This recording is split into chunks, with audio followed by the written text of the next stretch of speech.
So இப்போ கிளாசிக்கலா ஒரு சீனுக்குள்ள போறாங்க அப்படின்னா, இப்போ எந்த ஒரு சீக்வன்ஸ் ஆரம்பிக்கும், ஒரு சீன் ஆரம்பிக்குது அப்படின்னா, ஃபர்ஸ்ட் வந்து அந்த இடத்த காட்டுறது வைடு, அடுத்து வந்து அது யாரை பத்தின்றதுக்கு மிட், அடுத்தவங்க என்ன பண்றாங்க, என்ன எமோஷன்ன்றதுக்கு க்ளோஸ் போவாங்க. இது வந்து ப்ரொக்ரெசிவா போறது. ஒரு சீனுக்குள்ள போனோம் அப்படின்னா ஃபர்ஸ்ட் வந்து வைடா காட்டிட்டு, அடுத்து கிட்ட கிட்ட கிட்ட, அடுத்து அந்த சீன் முடிகிறப்போ கிட்டையில இருந்து மிட்டு, வைடு, எக்ஸ்ட்ரீம் வைடுன்னு முடிப்பாங்க. ஸோ இப்படிதான் நடக்கும்.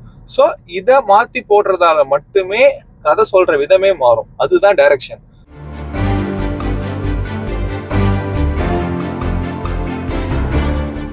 ஸோ இப்ப அதை எப்படி பண்ணலாம், என்ன டிஃபரன்ஸ்ன்றதை தெளிவா புரிஞ்சுக்கிறதுக்கு இப்ப அடுத்த ஒரு எக்ஸாம்பிள் பார்க்கலாம்.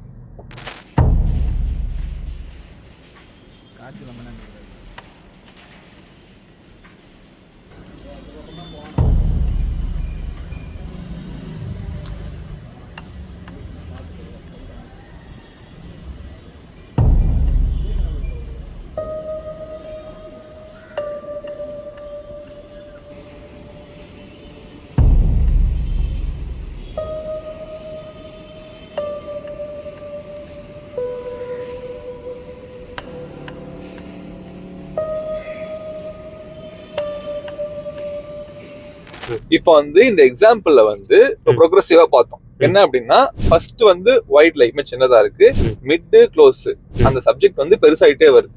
இப்ப இந்த ஆர்டர்ல பார்த்தோம். இப்ப ப்ரோக்ரசிவா பார்த்தப்போ இதே ஆக்ஷன் எப்படி கன்வே ஆகுது, ஒரு த்ரில்லர் மாதிரி கன்வே ஆகுது. இப்ப இதுவே ரிகர்சிவா பார்ப்போம்.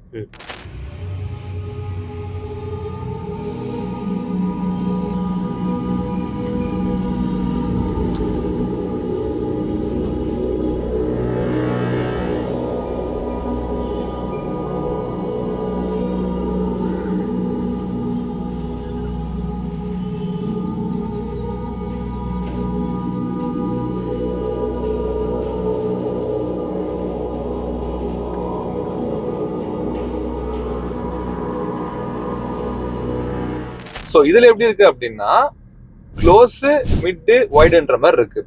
சோ இப்ப இதுல என்ன கன்வே ஆகுது அப்படின்னா, ஒரு மிஸ்ட்ரி எலமெண்ட் கன்வே ஆகுது. அவர் கையில என்ன வச்சிருக்காரு, அது என்னன்ற மாதிரி ஒரு கியூரியாசிட்டி பில்டப் ஆகுது.